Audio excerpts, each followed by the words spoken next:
national governance, the Senate on Wednesday approved the 1.485 trillion naira 2025 budget for Rivers State. The development followed President Bola Tinubu's submission of the appropriation bill to the National Assembly after the suspension of the state's House of Assembly. The Senate's approval came after the third reading of the budget bill and consideration of the report by its ad hoc committee on Rivers State during the Committee of Supply session. The budget now awaits assent and implementation pending executive formalities. Also, the Senate was momentarily divided on Wednesday as it deliberated over the appointment of the chairman of the Rivers State Independent Electoral Commission, Michael Odey.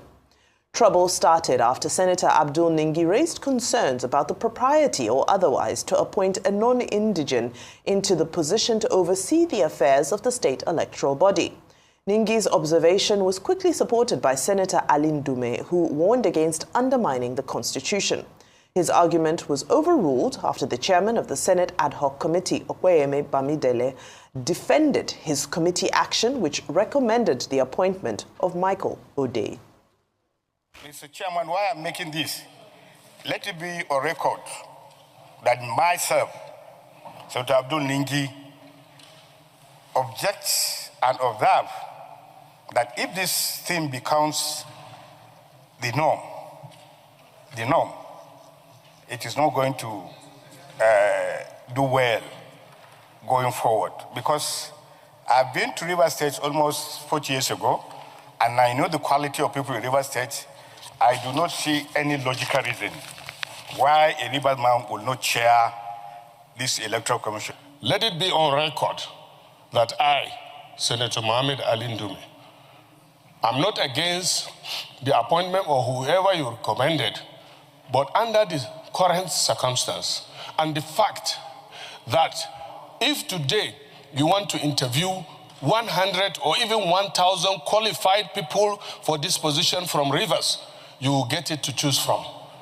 Federal Character, Section 14.3, reflects that. And as he rightly said, we should not, as a Senate, just approve or think that what is being done is not against the Constitution. This matter does not call for any form of grandstanding. It is a constitutional matter. For any and every appointment, Mr. President, made pursuant to this Constitution, two things always stand out as legal principles: eligibility criteria and disqualification. You may be eligible, but be disqualified. And the two are well spelled out in our Constitution. Today, Mr. President, we are saying that if 6 people from Rivers can be members of the Electoral Committee, what stops the 7th person from coming from Rivers? But if in the wisdom of the extraordinary leader there, he picks somebody from outside Rivers, one, he's from Cross River, and you know that there were some eyebrows raised when he was appointed administrator. Now he has gone to pick a Cross River person again. Leader is pure politics because it's coming from APC. In Abia, head of service from Edo, who is talking about that? So please ride on. Concerning Rivers, you see, I'm shocked that the Nigerian Senate is sitting there over an aberration in the first place, a democratic and constitutional aberration in the first place. The declaration of the state of emergency was false. And you presiding over that is presiding over an aberration in its entirety. And going ahead to be able to get somebody that will head the state's Resident Electoral Commission for a state of emergency and putting the sole administrator, that's an aberration in a democracy, just demonstrates what Fela sang in a song, calling demonstration of grace democracy. And it has gotten to the point that that's what we practice in this country. So they are both debating over a role and a position that is sole administrator, not democratically elected, serving in a democratic government, overarching democratic government, is going to appoint. This same Senate went ahead to pass 1.4 trillion budget. The democratically elected government put forward 800 billion, but because he had squabbles with his political godfather, and they pushed him through a state of emergency, under the guise of security threats, which, when we look at it, we're still asking for the empirical fact that led to security threat in the first place. And everybody supports this aberration because it suits them. You know what happens when a country starts to go on this path? In no time, you'll see a lot of chaos because people will be disgruntled. And in no time, it will make mockery of the institutions. And you see, when a democracy starts to falter, the first bellwether you will see are the institutions. There's going to be an all-time lack of trust in those institutions. Today, if I put a poll forward and say, Nigerians, please vote, do you trust the institutions in Nigeria, democratic institutions? The result will be overwhelming. And maybe for good measure, we can put up a scientific poll. And when the trust is eroded in your institutions, people don't believe the institutions, then there's a big problem. Dr. Abati enunciated one of that tenets yesterday when he talked about the Senate being a rubber stamp. When we're talking as regards the budget, extending the tenure of the budget and running concurrent budget cycles. This is another indication.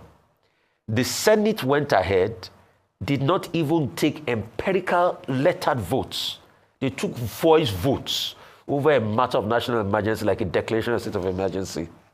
Isn't it indicative why a lot of Nigerians have lack of confidence in the Senate as a whole? So we are not surprised all of this is happening.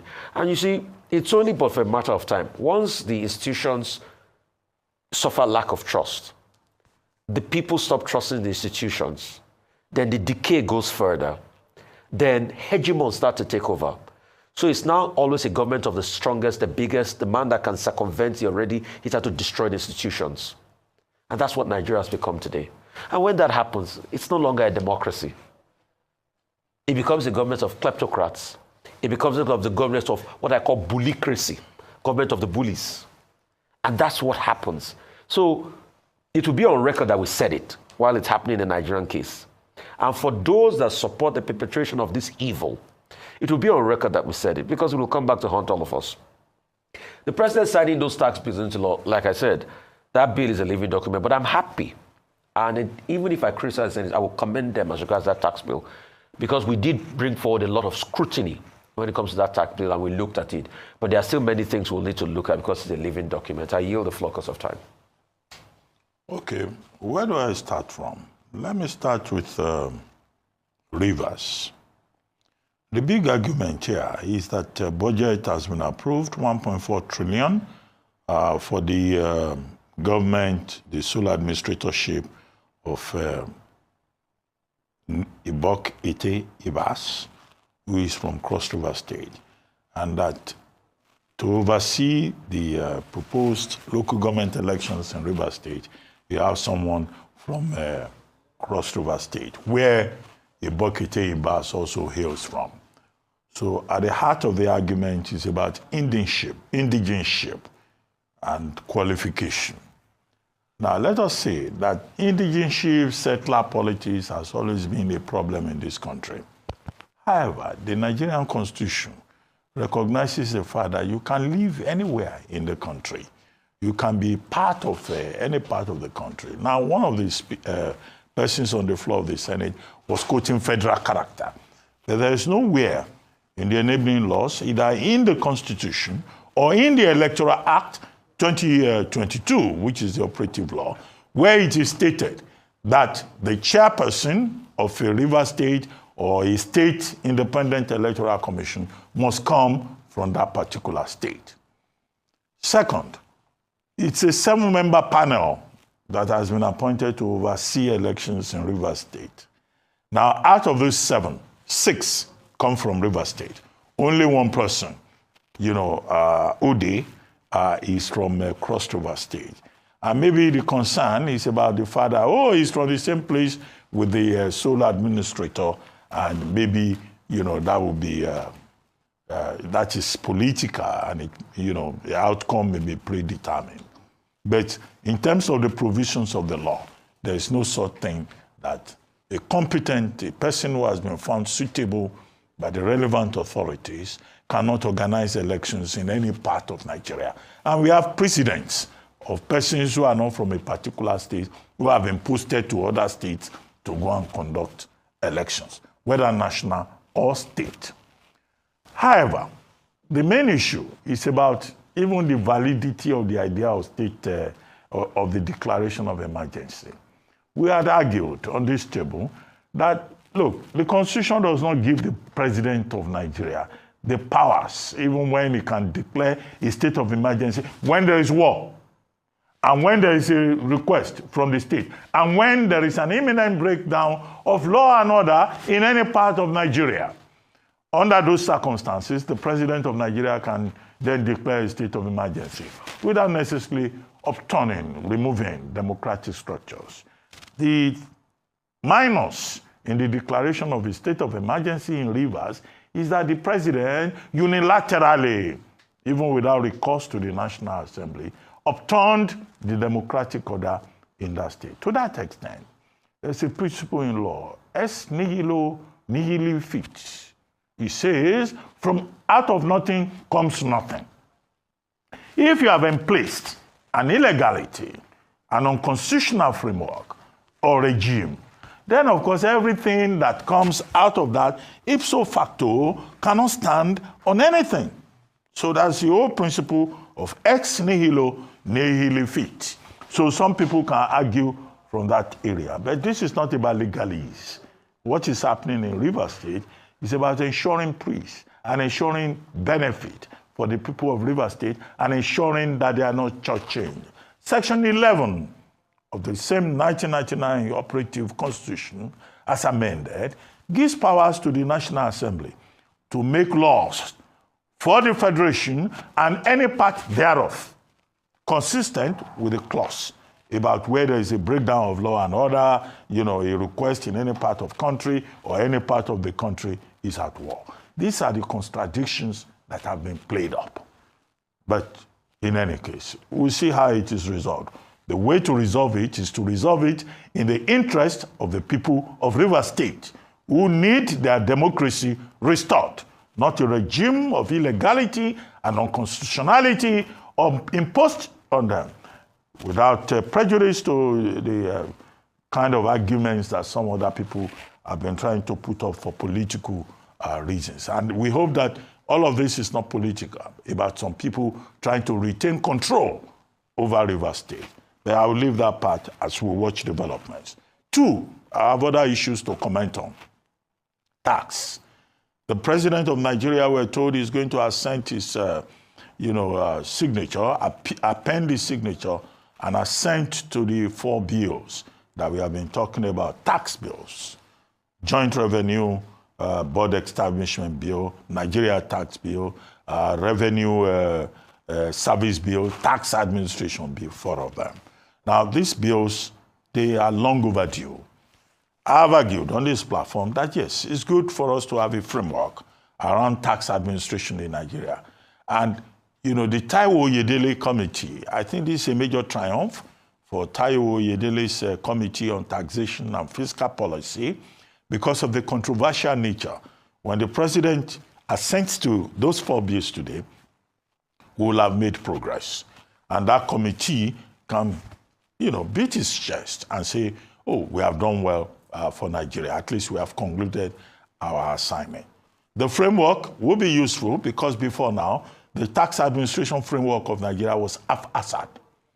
It is, however, important that all the objections from the state governors, all the state governors have suddenly aligned with the presidency. The Senate has been also masturbating by saying that, look, we did consultations, we worked on this bill. They quote it as one of their major successes. Now, President Tinubu can also claim credit for these tax bills to say that he is the president who has decided to take the bull by the horns and address the issue of taxation. We are reminded by Oyedele and others that this is not about taxing people, punishing people. It's not necessarily about revenue. It's about expanding the tax dragnet so that there can be greater efficiency, greater transparency, and greater, fairness in terms of tax administration and justice. Those principles, we identify those principles as important. However, you cannot tax people in an environment where there is no productivity.